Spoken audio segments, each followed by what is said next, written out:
반갑습니다. 쉽고 재밌는 인문학의 이병철입니다.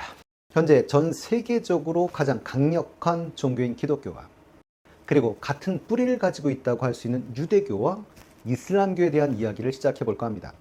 오늘은 먼저 기독교의 이해를 위해서 어찌 보면 기독교의 근원이 되었다고 할 수 있는 유대교에 대해 알아보려고 하는데요. 그러나 이 강의는 기독교나 유대교 신자들을 위한 교리 강의는 아닙니다. 우리가 생활 속에 많이는 들어봤지만 그리고 조금 관심을 갖고 있지만 정확히 이해하지 못했던 분들에게 인문학을 공부하는 입장에서 이해를 돕고자 하는 강의입니다. 지금부터 쉽고 재미있게 한번 풀어가 보도록 하겠습니다.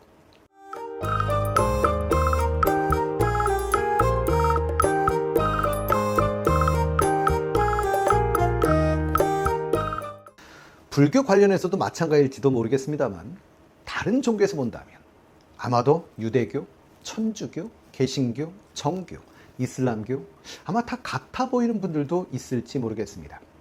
떡볶이집 입장에서는 서로 많이 다르다고 해도 그냥 모르고 보면 다 떡볶이집이고, 통닭집이 서로 많이 다르다고 해도 그냥 단순히 보면 다 통닭집인 것과 마찬가지일지도 모르겠습니다. 그러나 그분들의 입장에서 이렇게 말한다면 무척 기분 나쁜 일이겠지요. 그래서 유대교와 기독교는 차이가 무엇이 있나 알아보려고 하는데요. 그러기 위해서는 일단 유대교에 대해 알아봐야 할 것 같습니다. 유대교는 유대인의 민족 종교이죠. 그런데 유대인. 근데 왜 이들을 유대인이라고 할까요? 또는 우리가 가장 많이 들어본 말은 유태인 학살. 이란 말도 참 많이 들어보셨을 텐데요. 그럼 일단 유대인이 맞는 말일까요? 유태인이 맞는 말일까요? 유태인은 유대인을 한자로 표기하는 과정에서 만들어진 것으로 보입니다. 그러니 어원적으로는 유대인이 더 맞는 표현이고요. 그럼 이런 유대인의 역사는요? 라고 하면 구약 성경에 잘 기록이 되어 있는데요. 유대인의 시조는 아브라함입니다. 이 아브라함의 손자이며 이삭의 아들이 야곱인데요. 그러니 어찌 보면 아브라함, 이삭, 야곱으로 이어지는 것이고 이들이 부족의 족장의 계보이기도 하죠. 야곱은 후에 하나님으로부터 새로운 이름을 받게 됩니다. 그 새롭게 받은 이름이 이스라엘이지요. 이게 지금의 이스라엘이라는 국호이기도 합니다. 야곱은 12명의 아들을 두었는데요. 넷째가 유다입니다. 이 유다의 후손인 다윗 왕과 솔로몬 왕 시절에 유대인의 전성기를 맞게 되는데요. 이때가 기원전 대략 1000년경 전후쯤 됩니다. 솔로몬 왕은 예루살렘에 성전을 건축하기도 한 그런 분이시지요. 이때부터 주변 국가들이 이들을 유다 사람이라고 부르기 시작했다고 합니다. 유다 가문이 왕인 나라의 사람이라는 의미인 것이죠. 솔로몬 왕 이후 나라가 갈라지면서 북쪽은 이스라엘 왕국, 남쪽은 유다 왕국으로 갈라지게 되는데요. 이때 북쪽의 이스라엘 왕국이 일찍 멸망을 하고 뿔뿔이 흩어지지만 유다 왕국은 더 오래 가면서 유다 왕국의 사람들이라는 의미를 갖기도 합니다. 물론 지금의 주류는 다 이쪽 유다 왕국 사람들이기도 하지요. 유대교는 기독교가 등장하기 이전에 이미 있었습니다. 그럼 유대교의 역사를 간단히 알아봐야 할 텐데요. 유대교, 기독교, 이슬람교 모두 계열, 이 계통은 같지요. 다 아브라함 계열입니다. 창세기를 보시면 유일신 하나님이 아담과 이브를 창조하십니다. 그러나 에덴 동산에서 원죄를 짓고 쫓겨나게 되지요. 제가 사실 한 8년 정도 교회를 다녔는데요. 교회 다닐 때 목사님한테 이 대목을 가지고 제가 장난했던 기억이 납니다. 말 그대로 장난입니다. 난 안 먹었습니다. 난 안 먹었습니다. 이 말에서 목사님한테 혼났던 기억도 나긴 합니다. 그리고 창세기에 그 후손들이 쭉 나열돼 있는데요. 그 중에 아담의 9번째 후손이 노아지요. 우리가 잘 알고 있는 노아의 방주의 그 노아입니다. 그리고 그 노아의 후손이 아브라함인데요. 아브라함을 부른 하나님을 믿고 살던 땅 메소포타미아, 갈대아, 우르를 떠납니다. 이 메소포타미아는 현재 이라크 지역이지요. 그래서 메소포타미아를 떠나서 가나안 지역으로 가는데요. 이 가나안 지역이 지금의 팔레스타인 지역을 의미합니다. 그래서 하나님을 믿는 종교는 모두 아브라함을 자기들의 뿌리라고 보고 있지요. 결국 아브라함이 기독교나 유대교 모두의 믿음의 조상이고 이슬람교에서는 이슬람교의 창시자로 여기는 분입니다. 그리고 쭉 이어지다가 모세가 나옵니다. 모세의 기적의 그분 모세입니다.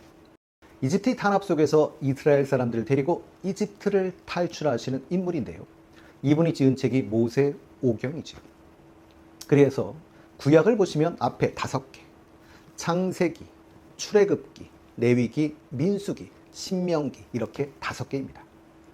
이 모세를 예언자, 지도자를 인정하고 이 모세 율법을 따르는 종교가 유대교입니다. 그러니 유대교는 아브라함에서 시작돼 모세에서 완성되는 거라고 보시면 좀 수월할 것 같습니다. 그리고 이들은 모세의 저작과 예수 오시기 이전 이스라엘 민족의 역사와 하나님의 말씀, 약속을 적은 경전을 구약이라고 하는데요. 이 구약을 주경전으로 합니다. 구약, 오래된 약속이란 의미인데요. 기원전 1500년부터 기원전 400년까지 구전되던 것들을 총 정리한 것이죠. 그럼 유대교는 유대인의 종교, 즉 유대인들의 민족 종교인데요. 유대교는 자신을 섬기는 것이 아니라 유일신 하나님을 섬기죠. 이 세상을 창조하신 전지전능한 하나님을 믿는 종교인데요. 중요한 특징만 한번 잡아본다면 첫째, 신이 자신들을 선택했다는, 즉 자신들은 신에게서 선택받은 민족이다라는 선민사상을 갖고 있습니다. 유대교는 기독교 모두 아무것도 갖지 못했던 아브라함을 지명해서 불렀다는 점을 강조하고 있죠. 둘째, 불의로 가득 찬 이 세상에 하나님께서 구세주를 보내 자신들을 구원할 것이라는 믿음을 갖고 있죠. 하나님으로부터 지명받은 이스라엘 민족을 구원할 구세주. 이 구세주를 히브리어, 그러니까 사실은 유대인의 언어지요. 로 메시아라고 하고, 그리스, 히라버입니다. 크리스토스, 보통 우리가 그리스도라고 하는데요.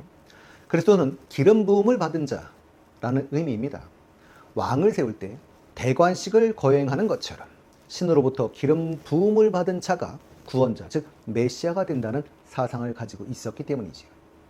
그러니 우리가 예수 그리스도라고 할 때는 예수가 기름 부음을 받은 자, 즉 그리스도로 구원자 메시아라는 것을 의미하는 것이죠. 세 번째는 이러한 메시아가 나타나 구원할 때까지 하나님이 준 율법을 엄격히 지켜야 한다는 율법주의를 가진 종교가 유대교입니다.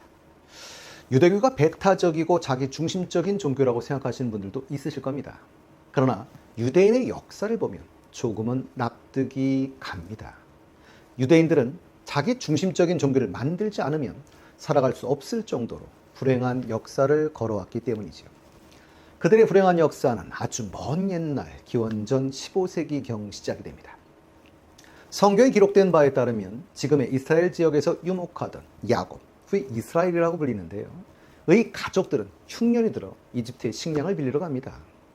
노예로 팔려간 히브리인이 흉년을 잘 대비해서 이집트의 총리가 되었는데 이 총리가 야곱의 11번째 아들인 줄도 모르고 찾아갑니다. 가족이 상봉한 후에 이집트에서 잘 정착해서 이들이 아들, 딸을 무수히 낳게 됩니다. 이스라엘 사람들이 무수히 많다 보니 무시당하기 시작하고 그러다 보니 노예처럼 살게 되는데요. 애니메이션 이집트의 왕자에 나오는 이야기가 시작됩니다. 그러다 모세가 중심이 되어 60만 명의 유대인은 이집트에서 도망치는 데 성공했지만 갈 곳 없던 그들이 40년 가까이 황야를 떠돌며 추격을 피해 다니는 생활을 보내야 했습니다. 그들은 나 이외의 신을 섬기지 말라와 같은 신의 규율을 잘 지키면 신이 자신을 구원할 것이라는 독자적 종교를 만들고 열심히 믿었습니다. 종교 의지에서 황야에서 살아남은 그들은 가나안, 지금의 팔레스타인이라는 신이 준 약속의 땅에 겨우 도달하여 그곳에서 고대 이스라엘 왕국을 건국합니다. 가장 잘 나가던 시절은 다윗과 솔로몬의 시절인데요. 그리고 어찌 보면 그게 다라고 해도 될 정도로 존재감이 없는 국가가 됩니다. 왕국은 북쪽의 이스라엘 왕국과 남쪽의 유다 왕국으로 분열되고 북쪽의 이스라엘 왕국은 기원전 722년 아시리아 왕국에게 먼저 멸망당합니다. 남쪽의 유다 왕국은 조금 더 오래 버티는데요. 기원전 586년 바빌로니아에 완전 멸망당하게 되지. 나라를 잃어버린 유대인은 바빌론의 노예로 끌려가게 됩니다. 이 시기에 있었던 슬픔을 노래한 노래가 보니엠의 리버스 오브 바빌론이란 노래입니다. 그러니 그들의 역사는 노예 생활하다가 도망쳐 국가 세웠지만 다시 망하고 다시 노예 생활을 하게 된 것이지요. 그리고 사실은 바빌론을 점령한 페르시아 정책으로 노예로 끌려갔던 유대인들이 이스라엘 땅으로 귀환하게 됩니다. 그러나 우리가 헬레니즘 시대라고 하는 이 시대에 셀레우코스 왕조의 지배를 받다가 혁명을 통해 어느 정도의 자치권이 인정되지만 결국은 또 로마에 의해 사라지게 되는 것이지요. 유대인은 나라 없는 민족으로 타국에 들어가 현지 사람들이 하지 않는 일을 하며 생존을 위해 노력했던 겁니다. 그리고 유대인은 자기 민족의 불행을 이건 신이 내린 시련이야, 열심히 견디며 계속해서 신께 기도드리면 반드시 구세주가 내려와 우리를 구원할 거야 라고 생각을 했고, 이런 믿음의 의지에 그들은 선조로부터 구전된 신이 정해놓은 율법, 그러니까 생활 규칙이지요. 이걸 지키면서 이를 악물고 고난의 역사를 견뎠던 것이지요. 이렇게 그들은 선민 사상과 율법주의, 메시아 사상으로 민족의 정체성을 가지면서 버텨갈 수 있었던 겁니다. 다음 시간은 예수의 출현부터 유대교에서 어떻게 기독교가 출현하는지를 한번 알아보도록 하겠습니다. 자신들을 고난에서 구해줄 메시아, 구세주가 올 거란 메시아 사상을 굳게 믿으며 그때까지 하나님의 율법을 잘 지키고 살아야 한다는 율법주의를 가지고 있었습니다. 자, 그럼 오늘은 로마부터 한번 출발을 해볼까요? 로마 제국의 속주였던 유대 민족은 유대교를 믿고 있었지요. 근데 로마는 다신이었습니다. 그러니까 여러 신을 섬겼지요. 우리 어린 시절 읽었던 그리스, 로마 신화만 떠올려 보셔도 이 부분은 쉽게 이해가 되실 겁니다. 로마는 제국을 형성하고 황제도 식격화합니다. 우리에게 주사위는 더 주졌다라는 말로 유명한 율리어스 카이사르, 영어로는 보통 줄리어스 시저라고 부르지요. 시저를 신격화하고 로마 곳곳에 신전을 세우기도 했었습니다. 유대 민족은 로마 황제의 주권을 인정하고 황제를 위해 기도하겠다고 하며 로마 황제에게 충성을 맹세합니다. 그리고 유대인들만 로마를 위해서 유대인세라는 특별세를 납부하기도 했었지요. 그러니 로마가 보기엔 돈도 더 내는데 말 잘 듣겠다라는 생각을 할 수밖에 없었고, 그럼 친로마 세력이었으니 반역 세력이 되지 않을 것이다 라고 여겨서 유대교를 합법적인 종교로 인정을 합니다. 그런데 드디어 그 유대교에서 그들의 소원이 이루어질 것 같은 일이 생기게 되지요. 스스로 구세주라 칭하는 인물 예수가 나타난 것입니다. 그러나 오히려 예수를 못마땅하게 여기는 사람들은 유대인 중에 있었습니다. 예루살렘 부근 작은 마을 베들레헴에서 태어나 나사렛에서 자란 예수는 많은 기적을 일으켰습니다. 물을 포도주로 바꾸고 병든 자를 고치고 눈먼 자를 눈뜨게 하시고 오병이어라고 하지요. 오병, 그러니까 보리떡 5개, 이어 물고기 2마리로 5,000명을 먹이십니다. 이런 기적을 보여주시면서 예수를 따르는 무리들이 많아질 수밖에 없었을 겁니다. 유대 땅에 사는 사람들 중에선 특히 정치인이나 종교인 등 그 당시 사회적 지배층은 예수를 싫어했습니다. 가장 큰 문제는 유대인들이 예수가 보여준 많은 기적들을 보면서 사람들이 예수가 메시아라고 생각했던 것인데요. 유대인들은 메시아가 와서 유대 민족을 구해줄 거라고 생각하고 있었지요. 그러니 유대 정치인들은 예수가 메시아로서 로마 제국의 반란을 일으킬까 걱정을 하기도 했습니다. 그렇게 반란이 일어나면 반란을 진입하기 위해 로마군이 오게 될 것이고 엄청난 고통과 혼란이 일어날 거라고 생각을 했던 것이죠. 뿐만 아니라 유대교는 율법을 강조하는데요. 이 부분에서도 문제가 발생합니다. 율법이라고 하는 것은 하나님이 모세를 통해 유대인 백성들에게 명령한 종교, 즉 생활 규칙인데요. 대표적인 것은 십계명이 있겠지요. 유대인들은 율법을 목숨보다 중시하겠습니다. 하나님이 천지를 창조하실 때 7일째 쉬었다는 것에 유래해요. 모든 유대인들은 일을 멈추고 하루를 쉬었는데요. 이게 안식일입니다. 유대인들은 안식일을 무척 중시 여겼는데요. 유대인들이 안식일을 얼마나 소중히 여겼는지를 알 수 있는 일화도 있지요. 기원전 165년경 셀레우코스 왕조와 유대인들은 싸우고 있었습니다. 유대인들이 안식일을 철저하게 지킨다는 것을 알고 안식일날 군대를 보냈습니다. 유대인들은 안식일은 쉬는 날이기 때문에 방어도 하지 않았지요. 목숨보다도 안식일을 지키는 것이 더 중요했기 때문입니다. 하지만 예수는 율법을 기존과는 다른 방식으로 해석했습니다. 예수는 안식일에 병을 고쳐주고 밀을 추수하여 함께 먹는 등 다른 사람을 이롭게 하는 행동은 뭐든 해도 좋다라고 가르쳤습니다. 예수는 기계적으로 얽매인 안식일은 형식주의라고 비판하면서 율법에 대한 새로운 해석을 내놓은 것이죠. 제가 기억나는 저희 학창시절에 배웠던 내용도 하나 기억이 나는데요. 성경에 있는 착한 사마리아인의 이야기입니다. 길에서 강도를 당해서 생사가 위험한 한 사람이 쓰러져 있었는데 이를 본 유대인 사제는 도와주지 않고 그냥 지나갔지요. 그런데 그때 그곳을 지나던 사마리아인이 그를 구해주었습니다. 사마리아인은 그 당시 천대받던 사람들이라고 생각하시면 되는데요.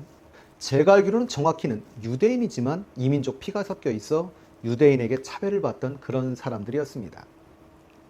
그 사마리아인은 저 사람이 저러다 죽겠는걸 이라고 하면서 직접 그 사람을 구해주고 치료받도록 자신의 돈으로 치료비를 제공하는 모습을 이야기하십니다. 그리고 예수님이 묻지요. 그 강도당한 사람의 진정한 이웃은 누구냐? 당연히 사마리아인이지요. 그런데요, 유대인 사제는 사제임에도 불구하고 왜 그를 돕지 않고 그냥 지나쳐 버렸을까요? 그건 사제는 시체나 피를 만져서는 안 된다는 금기가 있었기 때문입니다. 유대인 사제는 신이 정해놓은 율법을 지키기 위해 상처 입은 사람을 도와주지 않고 내버려 뒀던 것이지요. 그러나 유대인 지도자들은 예수가 정통 율법을 어기고 잘못된 해석을 가져와 사회를 혼란하게 한다라며 예수를 비난합니다.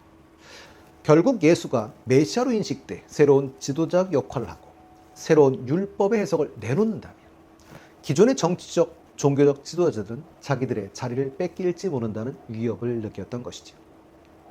그리고 이건 제 개인적인 생각입니다만 예수란 인물이 어쩌면 유대교의 강한 믿음을 가진 사람들 중 일부에게도 전혀 생각지 못한 구세주였을지도 모르겠습니다. 고난과 역경을 참고 견뎌온 유대인들은 신께서 보내줄 구세주는 카리스마를 지닌 종교 지도자거나 아니면 천재적인 군사 지도자일 거라고 예상을 했을지도 모르겠습니다. 즉 마블 영화에 출연하는 슈퍼 히어로를 기대했겠죠. 그래서 그들은 구세주가 오셔서 지금까지 자신들 업신여긴 타민족과 적국 사람들 내쫓아 진정한 유대 민족의 나라를 만들어 줄 거라고 생각했을지도 모르겠습니다. 그런데 그들을 찾아온 구세주란 분 예수는 내 이웃을 사랑해라 라고 하시면서 내 적을 사랑해라 라는 등의 유대인들의 기대와는 너무 다른 구세주였을지도 모르겠습니다. 뿐만 아니라 예수는 유대교의 선민 사상을 비판하며 모든 인간은 신 앞에 평등하다는 사상을 설파하지요. 그리고 사랑을 실천하라고 합니다. 유대교의 믿음이 강한 유대인들이 좋아하긴 어려웠을 것 같기도 합니다. 그러니 당시 유대인들 중에는 평등과 사랑을 강조하는 예수를 사이비라고 믿는 사람이 많았을 겁니다. 예수에게 실망한 유대인들도 그 기대가 오히려 격한 분노로 바뀌고 반사회적인 활동을 행한 가짜 구세주라고 비난하기도 했었지요. 그 당시 유대인들에게 산헤드린이라는 자치기구가 있어 최고 재판권을 가지고 있었는데요. 결국 산헤드린에선 예수가 메시아를 사칭하고 다니며 사회를 혼란하게 한다며 이 당시 유대 속주를 맡고 있던 로마 총독에게 고발을 합니다. 그 당시 사형 선고는 총독만이 내릴 수 있었기 때문이지요. 유대민족의 지배층들은 총독에게 십자가형을 요청을 했습니다. 어찌 보면 결정은 총독이 했지만 예수를 죽음으로 이끌고 간 것은 유대민족이었던 것 같습니다. 결국 유대 총독이었던 본디오 빌라도는 예수에게 사형을 선고합니다. 결국 반역죄에 해당하는 가장 고통스러운 형벌인 십자가형을 받게 되지요. 그런데 먼저 유대교를 인정했던 로마는 왜 예수를 인정할 수 없었을까요? 역사적인 사건들은 따로 다루며 그런 기독교가 어떻게 로마의 국교가 되었는지는 제가 따로 한 편 만들어 보도록 할 텐데요. 제가 여기서는 개인적인 생각을 한번 피력해 볼까 합니다.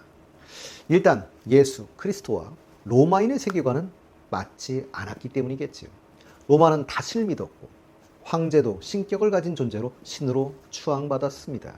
근데 예수는 유일신을 주장하며 황제를 신으로 인정하지 않았고 하나님의 나라를 세우자고 주장했으니 반란 세력으로 보였을 겁니다. 하물며 이것도 제 개인적인 생각입니다만 가장 근본적으로는 예수는 로마인이 아니지요. 유대인입니다. 그런데 그 당시에 로마 황제를 더 로드, 주님이라고 불렀었다고 하지요. 그런데 크리스토교에서는 예수 그리스도를 The Lord, 주님이라고 불렀지요. 그리고 황제의 말을 복음이라고 불렀었는데요. 크리스토교에서 그리스도의 복음 이런 식으로 불렀습니다. 로마가 보기엔 지가 황제야? 이런 식의 오해를 얻기 충분했을지도 모르겠습니다. 그러나 예수 당시에는 아직은 로마에 가서 그런 게 아니기 때문에 로마에서 아주 먼 유대 땅에서 이제 막 가르침을 전하기 시작할 때에는 큰 문제가 되진 않았을 겁니다. 아직은 황제도 이것을 알 리가 없었을 테니까요. 그러니 로마에서는 예수 당시에는 큰 문제가 실제로 되지 않았던 것이죠. 예수 사후, 예수의 제자들 중심으로 예수를 진정한 메시아로 믿고 유대교에서 분리하여 새로운 종파를 만들게 되는데요. 그게 우리가 부르는 기독교죠. 즉 그리스도교의 탄생인 것입니다. 인도에서 힌두교의 개혁을 이끌었던 석가모니처럼 예수는 어찌 보면 유대교의 개혁을 이끌고자 했던 인물이라고 볼 수 있을 것 같습니다. 모든 사람들을 사랑하고 용서하라는 메시지는 유대인들만의 신에서 인종과 민족에 관계없이 전 인류적인 종교로 발전할 수 있게 되었던 계기가 되었지요. 다음 시간에는 보다 구체적으로 유대교와 기독교의 차이를 비교해 보도록 하겠습니다. 유대교 형성과 크리스토교의 형성에 대해서는 앞에 두 강에 걸쳐 이미 소개를 해드렸습니다. 오늘은 가장 핵심적인 차이를 직접적으로 한번 비교해 보도록 하겠습니다. 유대교와 기독교는 유일신 하나님을 믿는 종교임에는 같습니다. 그러나 하나님을 기독교에서는 여호와, 야훼라고 하지만 유대교는 아도나이, 나의 주인이라고 부르지요. 그럼 유대교와 기독교의 차이점은 뭘까요? 라고 한다면 제 생각에 가장 큰 차이점은 예수를 보는 관점인 것 같습니다. 구세주, 히브리어, 그러니까 유대인의 언어로는 메시아라고 하고 그리스, 히라버로는 그리스도라고 하는데요. 차이점은 과연 예수가 이 메시아, 그러니까 그리스도인가 아닌가이죠. 유대교는 결론 먼저 말씀드리면 아니라는 것이고 그리스도교는 맞다는 겁니다. 그러니 예수 그리스도라고 할 때 예수를 그리스도라고 보는 컷으로 그리스도는 예수의 별칭이 되는 것이지요. 그러니 예수를 구세주로 믿는 종교를 우린 그리스도교라고 하는데요. 그냥 예수교라고 하셔도 상관이 없는 것이지요. 그리고 우린 이걸 기독교라고 지금 하고 있는데요. 기독교는 그리스도교가 그러니까 동양 중국으로 들어오면서 그리스도를 음역하는 과정에 기리사독이라고 하였답니다. 그러다가 1700년대 초에 기리사독의 첫 자인 기와 마지막 자인 독을 택하여 기독으로 줄여버린 것이죠. 그러니 기독교라고 하셔도 상관은 없습니다. 기독교에서는 예수가 메시아이며 하나님의 아들입니다. 그러니 예수를 믿으면 구원이 가능하죠. 그럼 유대교는요? 예수를 메시아라고 보지 않으니 유대교가 보기엔 그리스도교는 이단입니다. 그럼 유대교에서는 예수를 인정 안 한다면 마리아도 인정을 안 하지요. 그럼 유대교의 입장에서는 아직 메시아가 오지 않았다라고 보는 것입니다. 결국 유대교는 기원전 1500년경 모세가 창시한 종교라면 기독교는 기원 후 1년 예수로 인해 제자 바울이 창시한 종교인 것이죠. 그리스도교의 유대교는 당연히 성경을 사용하는데요.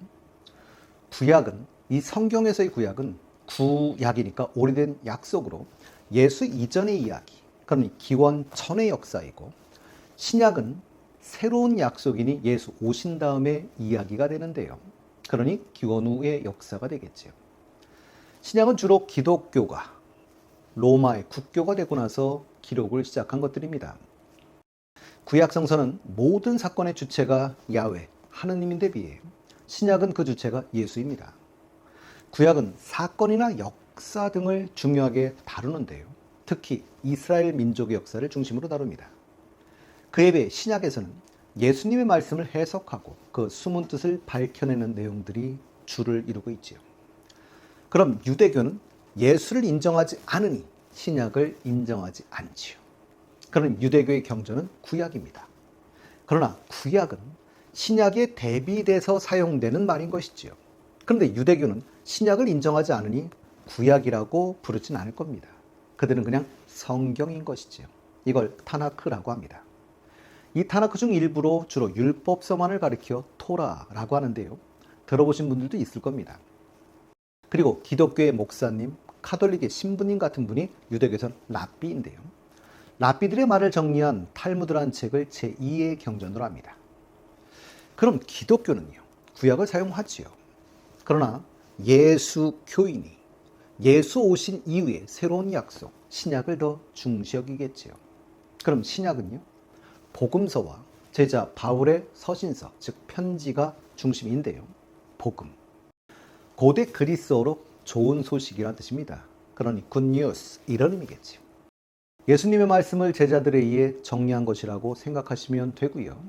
신약 성경의 마테오 복음서부터 요한 복음서까지 4가지 복음서를 일컬어 사복음서라고 하는데요.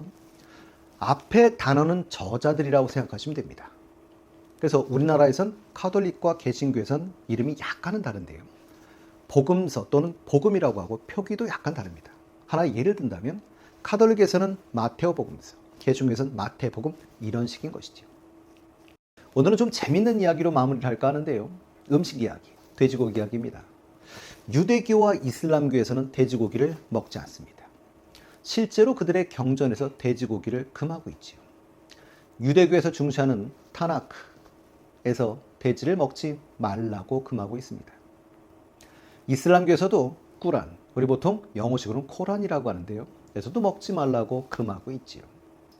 그건 아마도 중동의 유목민족의 특징과 관련이 있을 것 같습니다.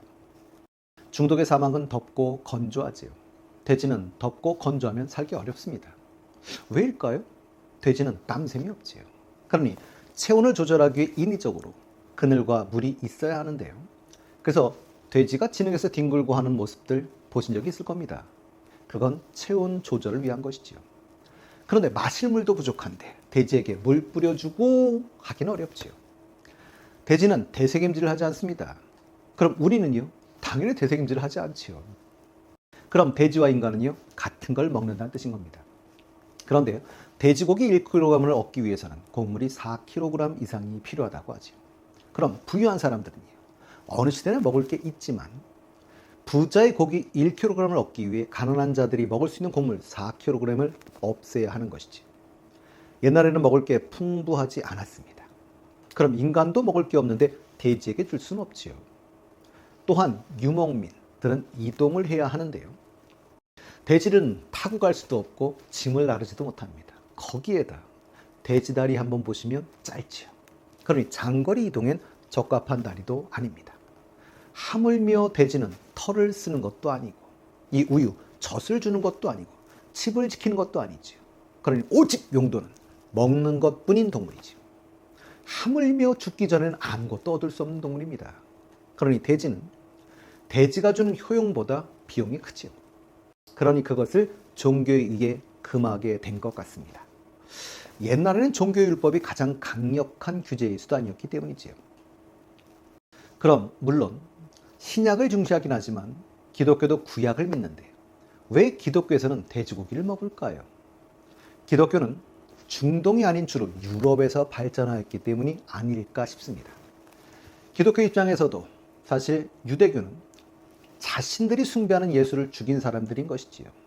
그러니 어찌 보면 기독교는 중동에서 시작되었지만 유럽의 종교라고도 할 수 있을 것 같습니다. 마빈 헤리스의 음식의 수수께끼에서 힌트를 얻는다면 결국은 그들의 환경에 기반을 두고 문화가 형성되었기 때문이 아닐까 싶습니다.